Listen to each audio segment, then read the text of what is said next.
While many Americans believe in gun ownership as the right to self-defense and personal safety, there is a growing percentage of people who see it as a major safety concern. We have seen so many incidents where gun violence has taken too many innocent lives, so it's only natural to consider this topic a crucial one when it comes to voting for the next president of the United States.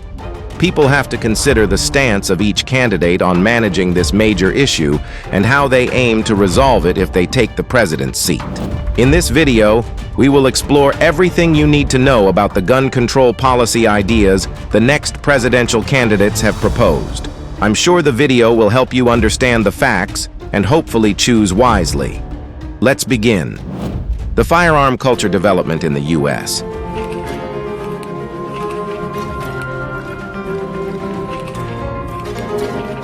Firearm ownership is deeply ingrained in the history and cultural fabric of the U.S.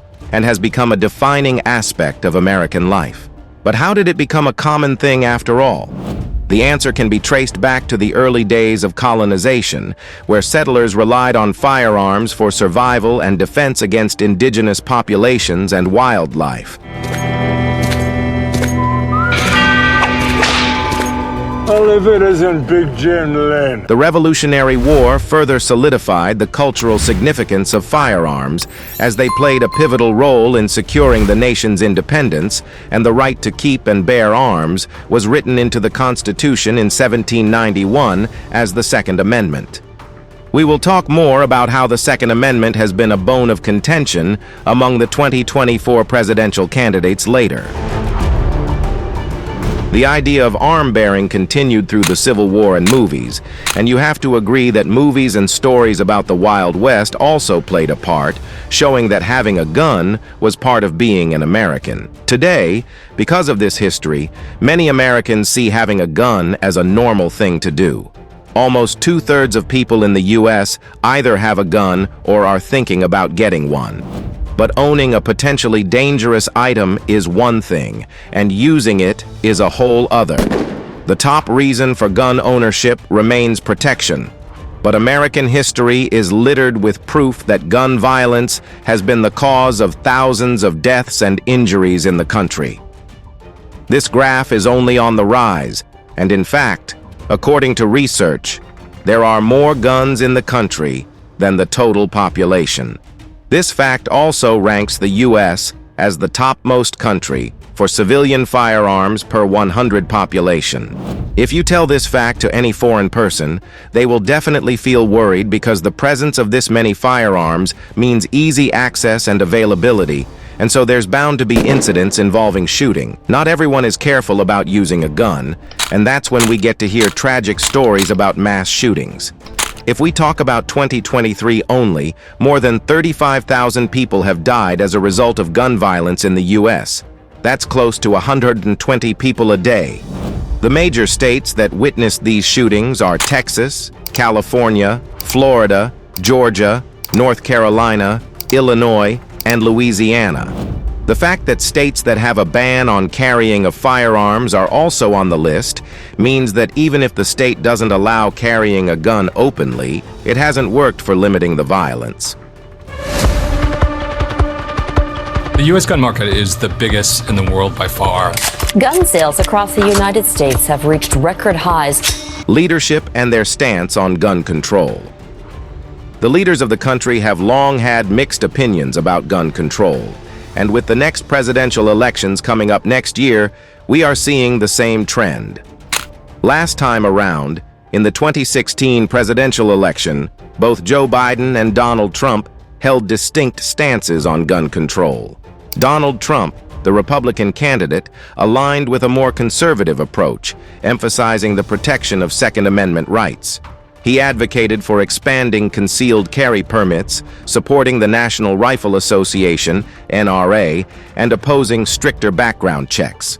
Now, for the 2024 presidential elections, he has taken the same stance, and that's why he is known as the most supportive of gun rights and the Second Amendment.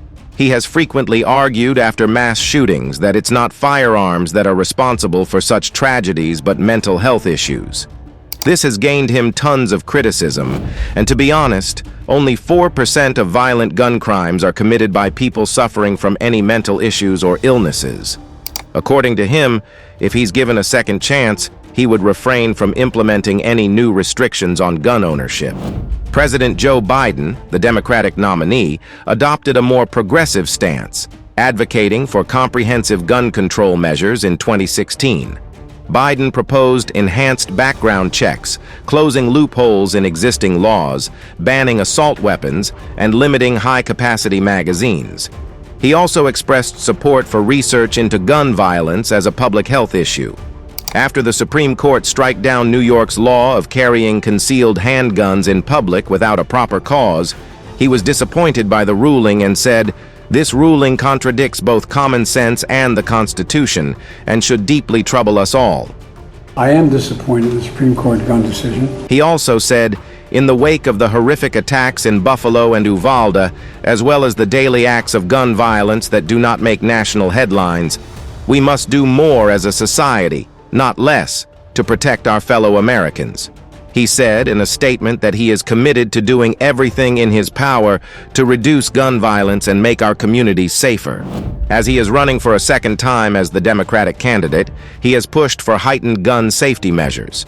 His proposals include universal background checks for those buying firearms and the implementation of red flag laws, enabling the temporary seizure of an individual's gun if they are considered a danger to themselves or others. Additionally, Biden consistently urges Congress to enact a prohibition on assault weapons. Let's see what other people running for president have to say about gun control in the country.